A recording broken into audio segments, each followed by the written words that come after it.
दिल्ली की खूनी झील, जिसे खूनी खान झील भी कहा जाता है, अपने भयानक इतिहास और रहस्यमयी घटनाओं के लिए काफी मशहूर है। यह झील दिल्ली यूनिवर्सिटी के पास कमला नेहरू रिज के घने जंगलों में छिपी हुई है। इस झील का नाम खूनी इसलिए पड़ा क्योंकि 1957 की पहली स्वतंत्रता क्रांति के समय यहाँ पर अंग्रेजों और भारतीय स्वतंत्रता सेनानियों के बीच भयंकर युद्ध हुआ था। उस संघर्ष में सैकड़ों भारतीय सैनिकों को मार दिया गया और कहा जाता है कि उनकी लाशें इस झील में फेंक दी गईं।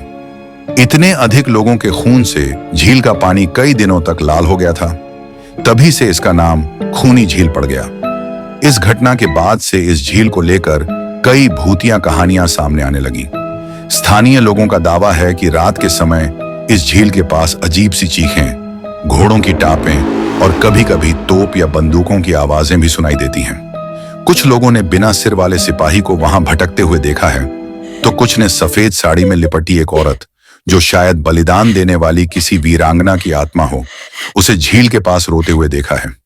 इस क्षेत्र को इतना डरावना माना जाता है कि रात के समय कोई भी वहां नहीं जाता।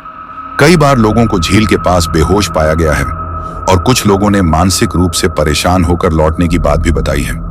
आज भी यह झील इतिहास की एक भयानक निशानी है, एक ऐसी जगह जहां आजादी की लड़ाई में बहाया गया खून अब एक रहस्यमयी डर में बदल चुका है।